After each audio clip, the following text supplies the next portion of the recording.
MSc final के सभी विद्यार्थियों का आज की क्लास में स्वागत है। एनएमआर स्पेक्ट्रोस्कोपी टॉपिक चल रहा है, शील्डिंग और डिशील्डिंग इफेक्ट पढ़ रहे थे अपन। आज का टॉपिक है the reason of deshielding effect. Deshielding effect का कारण क्या है? कारण देखते हैं। जब इंड्यूस मैग्नेटिक फील्ड और अप्लाइड मैग्नेटिक फील्ड दोनों की दिशा एक समान हो, क्या हो? Applied in same direction on a proton. तो ऐसी स्थिति में प्रोटॉन और अधिक मैग्नेटिक फील्ड स्ट्रेंथ का अनुभव करता है। Then the applied field and proton required less magnetic field strength for flipping. तो इसलिए जो प्रोटॉन है उसको फ्लिप करने के लिए लेस मैग्नेटिक फील्ड की आवश्यकता होती है, और इसी कारण डिशील्डिंग होगी। अर्थात शील्डिंग का मतलब तो अप्लाइड मैग्नेटिक फील्ड और इंड्यूस मैग्नेटिक फील्ड दोनों की डायरेक्शन एक दूसरे के अपोजिट हो, ये अपन ने लास्ट टाइम पढ़ा था। और डिशील्डिंग का मतलब डायरेक्शन दोनों की सेम हो। फॉर एग्जाम्पल देखें हम यहाँ, तो सबसे पहले है बेंजीन। बेंजीन में देखें तो देखो, जो इंड्यूस या सेकेंडरी मैग्नेटिक फील्ड है उसकी डायरेक्शन और अप्लाइड मैग्नेटिक की डायरेक्शन, दोनों की डायरेक्शन सेम है। इसका मतलब ये क्या हो रहा है? डिशील्डिंग हो रहा है। ये प्रोटॉन क्या है? डिशील्डेड हो रहा है। फिर एक बार देख लो, सेकेंडरी मैग्नेटिक फील्ड या इंड्यूस मैग्नेटिक फील्ड और अप्लाइड मैग्नेटिक फील्ड दोनों की दिशा, इसकी दिशा यहाँ है और इसकी दिशा सेम डायरेक्शन होने के कारण ये सभी प्रोटॉन डिशील्डेड हो रहे हैं। और इनकी डेल की वैल्यू, जो पीक वैल्यू आएगी, वो कितनी होगी? 6 से 8.5 के मध्य। अर्थात हम देखें बेंजीन में, तो all the proton of benzene are highly dishielded because these comes in same direction of applied field and induced magnetic field. दूसरा देखें हम वाइनिल प्रोटॉन। तो वाइनिल प्रोटॉन में देखें तो वाइनिल प्रोटॉन में भी डिशील्डेड होंगे। क्यों? क्योंकि डायरेक्शन है ना, कौन से? इंड्यूस और अप्लाइड मैग्नेटिक फील्ड दोनों की सेम डायरेक्शन होगी। लेकिन यहाँ जो डिशील्डेड है वो अपेक्षाकृत बेंजीन की अपेक्षा कम है। क्यों? Because of induce magnetic field of pi electron. जो ये पाई इलेक्ट्रॉन का इंड्यूस मैग्नेटिक फील्ड है, ये पाई इलेक्ट्रॉन का, वो बेंजीन से ज्यादा है, स्ट्रॉन्गर है। इसलिए यहाँ डेल की वैल्यू अपेक्षाकृत या डिशील्डेड वैल्यू अपेक्षाकृत बेंजीन से कम है। वहां 8.0 तक थी, यहाँ कितना है? 6.0 तक। Next example, aldehydic proton. Aldehydic proton को देखें तो ये हाईली डिशील्डेड होता है बिकॉज ऑफ दो कारण होते हैं इसके। पहला कारण क्या है? Circulation of pi electron generate secondary magnetic field with reinforce the applied magnetic field. और दूसरा देखें हम, highly electronegative atom oxygen decrease the electron density at aldehydic proton. ये इस प्रकार हम दर्शा रहे हैं यहाँ। तो यहाँ डिशील्डेड इफेक्ट बहुत ज्यादा है, क्योंकि पाई इलेक्ट्रॉन के सर्कुलेशन के कारण जो मैग्नेटिक फील्ड होगा वो हाईली होगा। सेकेंडरी मैग्नेटिक फील्ड और ये सेकेंडरी और ये अप्लाइड, दोनों की दिशा सेम होने के कारण वही डिशील्डेड। और यहाँ हम देखें इसका वैल्यू कितनी आएगी? 8.0 से 10 तक डेल की वैल्यू, बेंजीन से भी बहुत ज्यादा। Next, acetylenic proton.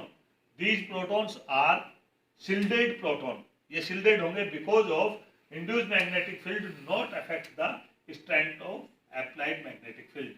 Applied magnetic field को कोई प्रभाव नहीं कर रहा, अफेक्ट नहीं कर रहा। ये देखो आप, ये इंड्यूस्ड मैग्नेटिक फील्ड है, इंड्यूस्ड मैग्नेटिक फील्ड उसकी, और ये अप्लाइड मैग्नेटिक फील्ड, दोनों की दिशा क्या है? एक दूसरे के सेम डायरेक्शन में नहीं है। Not affect by induced magnetic field, ये अफेक्ट नहीं हो रहे, इंड्यूस्ड मैग्नेटिक फील्ड से बाहर है। देखो, इंड्यूस्ड मैग्नेटिक फील्ड से दोनों ही प्रोटॉन बाहर है, इसलिए ये इससे अफेक्टेड नहीं हो रहे। तो अप्लाइड मैग्नेटिक फील्ड से ही अफेक्टेड होंगे और इसकी डेल की वैल्यू बहुत कम आएगी, 2.0 से 3.0। 18 एनिल्यून्स देखें। 18 एनिल्यून्स का मतलब जो वलय है उसमें 18 carbon. External protons comes in paramagnetic zone of induce and applied magnetic field. जो एक्सटर्नल, और जो इंटरनल है वो डिशील्डेड होंगे। So that these protons are highly dishielded. Internal proton are highly shielded because these protons come in diamagnetic zone of induced and applied magnetic field strength. ये देखो, ये internal और ये एक्सटर्नल। इंटरनल को देखें तो ये हाईली शील्डेड होते हैं प्रोटॉन, और इसके लिए जो वैल्यू होगी वो डेल की वैल्यू बहुत कम होगी, 2.1 लगभग। और यहाँ ये देखें एक्सटर्नल प्रोटॉन ये हाईली डिसिल्डेड होंगे और इसके लिए डेल की वैल्यू 8.3। तो इस प्रकार एनुलिन्स जितने भी हैं, 16 एनुलिन्स है, 14 एनुलिन्स है, उनमें सब में डेल की वैल्यू वो जो इंटरनल है वो तो सिल्डेड होंगे और एक्सटर्नल होंगे वो डिसिल्डेड होंगे।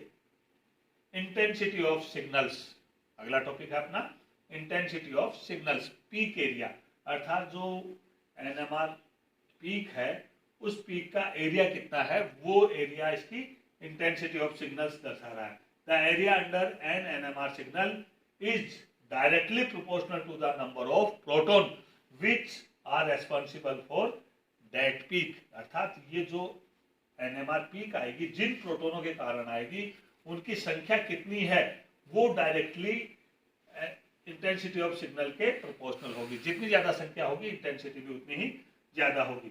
It means from the intensities of signals we can calculate the ratio of proton of all signals.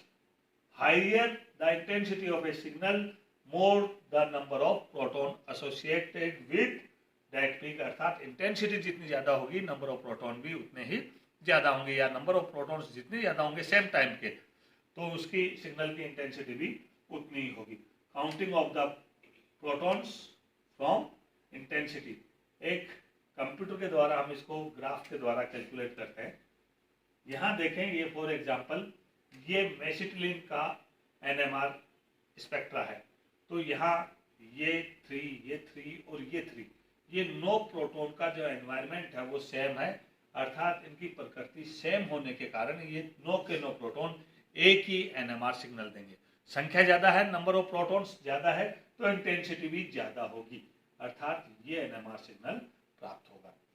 बाकी के देखें 1, 2, 3, अर्थात जो बेंजीन वाले के कार्बन परमाणु है उनसे जुड़े हुए प्रोटॉन, उन तीनों की नेचर सेम है, तो इन तीनों के कारण जो एनएमआर सिग्नल प्राप्त होगा वो एक ही प्रकार का होगा। संख्या कितनी है, 3 ही है, अतः इसकी इंटेंसिटी भी कम होगी और ये एनएमआर सिग्नल प्राप्त होगा। यहाँ देखें हम इस एनएमआर स्पेक्ट्रा के अनुसार, तो the integration curve it is clear that the compound has 1:3 of proton off peak. बता दिया आपको, इसकी वैल्यू 1 है तो इसकी वैल्यू हम लगभग 3 गुना इससे मान रहे हैं। अर्थात ए और बी पीक देखें तो इनका रेशियो कितना, 1:2.9। तो प्रोटॉनों की संख्या क्या होगी, एक के लिए तो 3H और बी के लिए 9H। आज की क्लास में इतना ही, धन्यवाद। Next we meet tomorrow.